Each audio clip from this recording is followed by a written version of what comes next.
안녕하세요. 오늘의 사연입니다. 구독과 좋아요 한 번씩 부탁드릴게요. 바로 사연 시작하겠습니다. 경기도에 사는 김복자입니다. 오랜 세월을 함께한 남편은 1년 전 병으로 세상을 떠났네요. 자산이 제법 있었던 남편은 나름대로 유산을 남겨줘서 생활에는 큰 어려움은 없습니다. 남편과 함께 살던 큰 집에서 저 혼자 살기에는 너무 넓어서 팔았고 다른 작은 아파트로 이사를 했어요. 근처에는 아들 부부가 살고 있고요. 저에게는 아들이 한 명 있는데 37살이고 이름은 박호연입니다. 아들의 결혼은 3년 전 4살 연하의 이쁜 여자와 결혼했어요. 저는 처음 만났을 때부터 며느리를 좋아하지 않았어요. 전업주부가 되겠다고 선언하는 건 상관없지만 용돈을 얼마 달라고 한다든지 생활비 사용처에 간섭하지 말아달라든지 처음부터 돈에 대한 집착이 강해 보였기 때문이에요. 아들은 완전히 반한 것 같았고 용돈도 원하는 대로 주는 것 같았어요. 아들의 수입에 비하면 다소 많은 액수라고 생각했던 기억이 나네요. 그런 며느리는 제가 근처로 이사 온 후 우리 집에 자주 놀러 오기 시작했어요. 그 속셈은 저를 쇼핑에 이용하기 위해서였죠. 같이 바람 쐬러 가자고 하고서는 저와는 상관없어 보이는 백화점으로 데려가서 거기서 이것저것 만지작거리다가 결국은 저보고 갖고 싶은데 돈이 없다며 저에게 애교 섞인 목소리로 앙탈을 부리는 거예요. 점원 앞에서 눈치가 보여 사줄 수밖에 없어 결국 사주게 되는 것이죠. 만약 아들과 함께 쇼핑했다면 아들이 과연 사줬을까? 저는 비싼 가격에 놀라 한번 생각해 봤어요. 그 밖에도 오늘은 집에서 쉬자고 할 땐 항상 값비싼 배달 음식을 시켜요. 저 혼자라면 저녁에 먹다 남은 음식 데워 먹으면 되는데 굳이 이렇게 비싼 걸 시켜달라고 하니 잔소리라도 하고 싶지만 며느리가 저와 먹는 밥은 너무 맛있다고 웃으며 말해서 차마 화낼 엄두가 나지 않았어요. 제가 화를 낸다면 왠지 지는 것 같은 기분도 들었고 결국 아무 말도 못한 거죠. 며느리는 아들과는 어떻게 지내는 걸까? 평소 식사라든가 집안일이라든가 쇼핑이라든가 궁금한 게 많아서 한 번은 아들에게 물어본 적이 있어요. 그랬더니 아들이 매일 자기를 위해 맛있는 밥도 해주고 집안일도 완벽하게 하고 있다고 하는 거예요. 아들의 말투에서 거짓말처럼은 느껴지지 않았어요. 하지만 정말 며느리가 하는 건가? 그런 의문이 들었어요. 그리고 제가 사준 화장품 등은 어떻게 쓰고 있는 걸까? 제대로 사용은 하고 있는 걸까? 그래서 아들에게 며느리가 화장품은 어떤 거 쓰는지 물어봤는데 아들은 그런 건 왜 물어보냐며 남들처럼 평범하게 쓰는 것 같다며 딱히 비싼 건 안 쓰는 것 같다고 했어요. 용돈 주는 걸로 알아서 필요한 거 사서 쓰는 것 같다고 하는데 아들의 말만 듣고는 도무지 판단하기 어려웠어요. 대체로 남자가 여자 화장품에 관심을 가질 리가 없잖아요. 제가 바보 같아서 괜한 걸 물어본 것 같기도 하네요. 하지만 저는 꽤 많은 걸 며느리에게 선물로 주고 있어요. 그걸 어딘가에 숨겨놓는 건 쉽지 않을 것 같다는 생각이 들었어요. 하지만 전업주부라면 나름대로 숨겨서 보관하는 것도 가능하지 않을까요? 제 아들이 좀 둔한 면도 있어서 쉽게 속일 수 있을 것 같기도 한데 말이죠. 역시 며느리에 대한 불신은 지워지지 않네요. 그러던 어느 날입니다. 제가 집 근처에서 쇼핑하고 있는데 며느리가 걸어가는 걸 봤어요. 꽤 화려한 옷차림을 하고 있었고 화장도 제가 사준 걸로 한 것 같았어요. 화장을 꽤 이쁘게 하고 있었거든요. 이런 시간에 이렇게 화려하게 차려입고 어디로 가는 거지? 아들이라면 분명 아직 회사에 있을 텐데. 그때 약속이라도 한 건지 외제차 한 대가 다가왔고 며느리는 그 차에 올라타고 가버렸어요. 운전석엔 어떤 사람이 타고 있는지는 안 보였지만 사라져가는 차의 뒷모습을 서둘러 폰에 담았어요. 분명 뭔가 도움이 될 때가 올 것 같았거든요.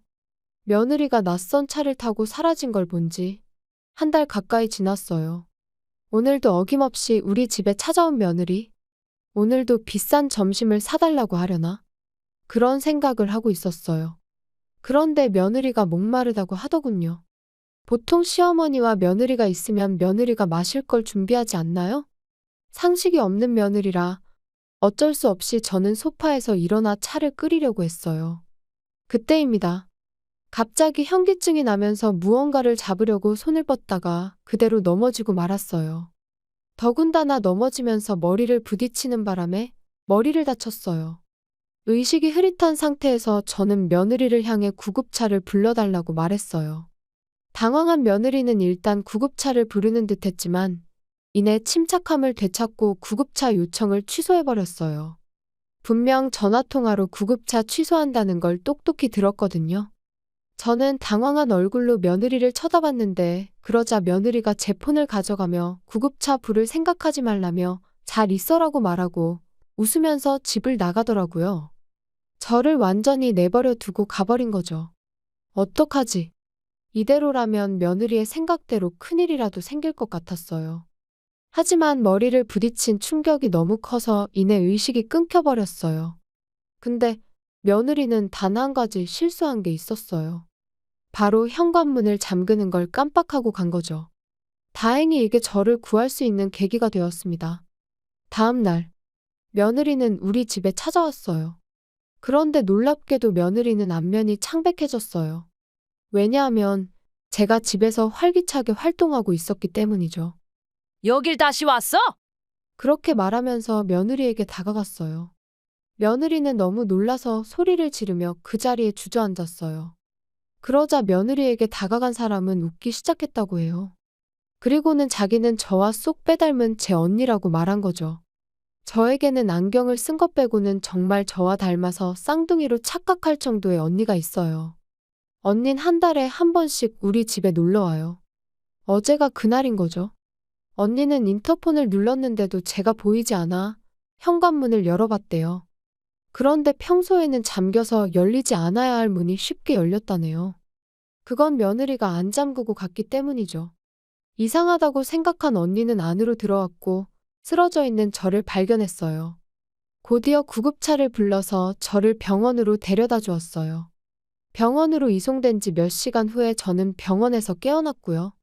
언니가 아들한테 연락했고 아들은 병원으로 달려왔어요. 하지만 며느리는 말과 행동이 이상해서 며느리에게는 제가 괜찮다는 사실을 알리지 않았대요. 또 다른 위험을 예방하기 위함인 거였죠. 저는 머리를 맞은 것에 비해 생각보다 가벼운 상처를 입었어요. 의사 선생님은 제가 부딪힌 곳이 콘크리트나 아스팔트가 아닌 카페트 위였기 때문이라고 하더라고요. 그리고 아들과 누나에게는 진실을 말해주었습니다. 제 말을 듣고 두 사람은 분노에 휩싸였어요. 며느리가 저를 싫어하는 이유가 뭘까요? 저는 몰랐지만 다음날 만난 언니가 그 이유를 물어봤어요. 언니가 며느리한테 무슨 억하심정이 있어서 이런 행동하냐고 물었는데 며느리는 웃음을 터뜨렸다고 해요.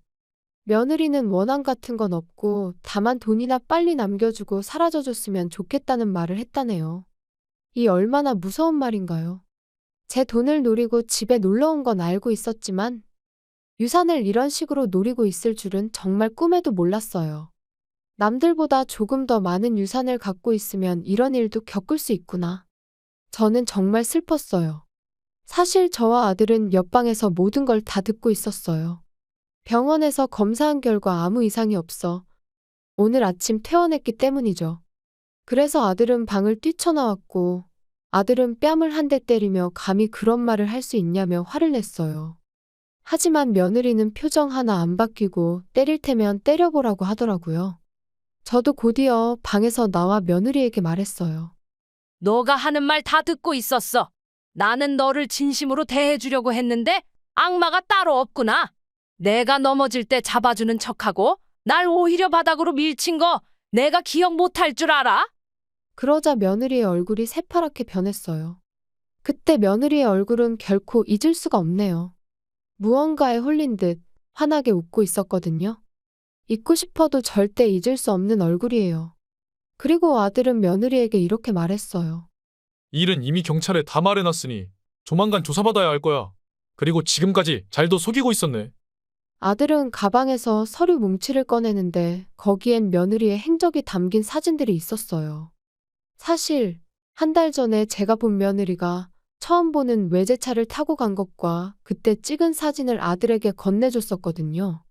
어라, 들켰네. 들켰다고 말하는 건 이미 모든 걸 인정한다는 거겠죠? 며느리는 1년 전부터 바람을 피고 있었고 상간남은 유부남이더라고요. 저한테 백화점 가서 사달라던 옷과 화장품들은 바람필 때 사용했던 거였죠. 선물로 사준 게 바람피는데 사용됐다고 생각하니 정말로 기분 나빴어요. 게다가 그 유부남의 와이프는 임산부라고도 하더라고요.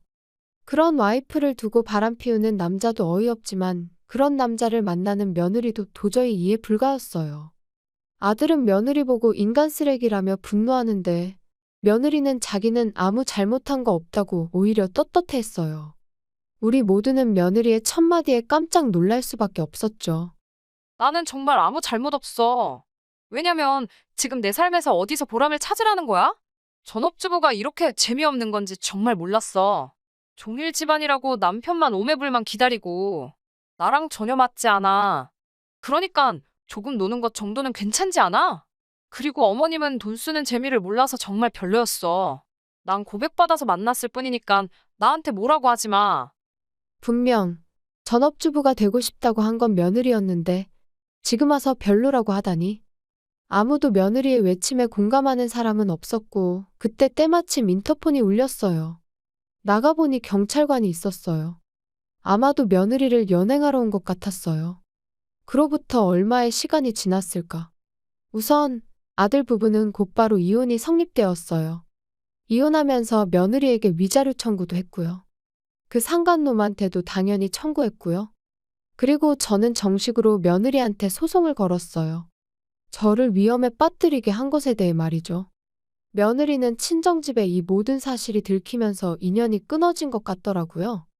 교도소에서 나온다면 아마 빚더미에 앉아서 아무도 도와주는 이 없이 혼자 힘든 삶을 살아야 할 거예요. 한편 우리 아들은 돌싱이 되었지만 우울해 보이지는 않아요. 어쩌면 지금이라도 헤어져서 안도하고 있을지도 모르겠네요. 그리고 저도 불안함에서 해방돼서 평화로운 날들을 보내고 있어요. 가진 돈들 잘 지키며 제 노후 준비만 신경 쓰고 살려고 합니다. 시청해 주셔서 감사합니다. 그럼 다음 영상에서 다시 뵙겠습니다.